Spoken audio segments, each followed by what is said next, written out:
है जिसे ओबीसी कहा जाता, जिसका मैं नेशनल प्रेसिडेंट हूं। मुल्क की आजादी के 72 साल में इस देश में जानवरों की गिनती हुई, कुत्तों की गिनती हुई, हिजड़ों की गिनती हुई, मगर जो हम लोग हैं 52% ओबीसी के लोग, हमारी गिनती नहीं हुई।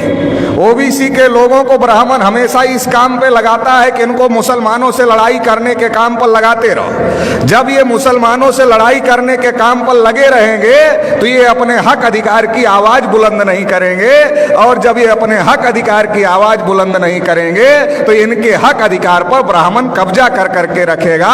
आजादी के 72 साल में हमारी गिनती हिंदू के नाम पर करते रहे और हमारे सारे हक अधिकार पर ब्राह्मणों ने कब्जा कर लिया।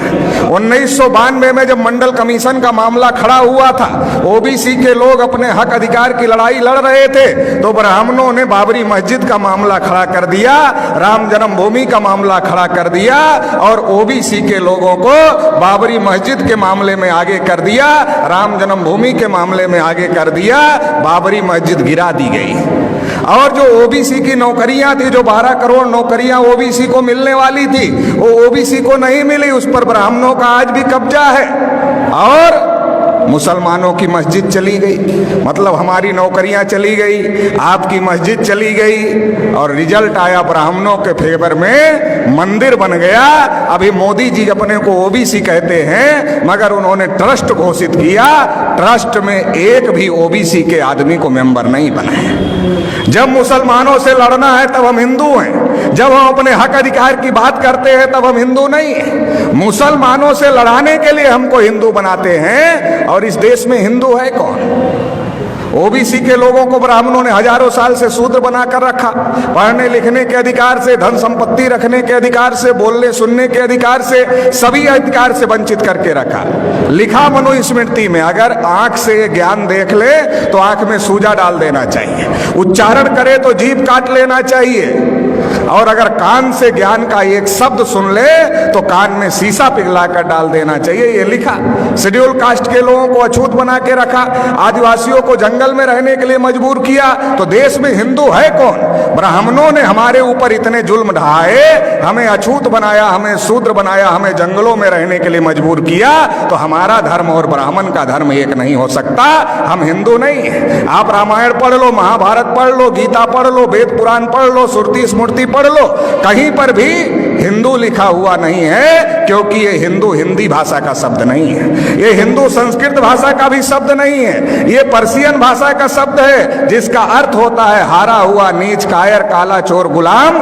आज भी ब्राह्मण हमको गुलाम कहते हैं, हम गुलाम बनने के लिए तैयार नहीं हैं, और हम हिंदू नहीं हैं, तो फिर हम क्या हैं? हम इस देश के मूल निवासी हैं। और मूल निवासी कौन है? इस देश के शासक हैं, इस देश के राजा हैं। सम्राट अशोक का नाम आपने सुना होगा, अफगानिस्तान तक, रसिया के बॉर्डर तक सम्राट अशोक का राज था। हम लोग उस वंश के लोग हैं। इस बात को हम लोगों को समझने की जरूरत है। भारत के मुसलमान कोई अरब ईरान से आए हुए लोग नहीं हैं, हमारे डीएनए के भाई हैं, हमारे खून के भाई हैं। जब ब्राह्मणों ने हमारे बुजुर्गों पर जुल्म किया तो हमारे बुजुर्गों ने इंसाफ के मजहब को पसंद किया और इस्लाम को स्वीकार किया।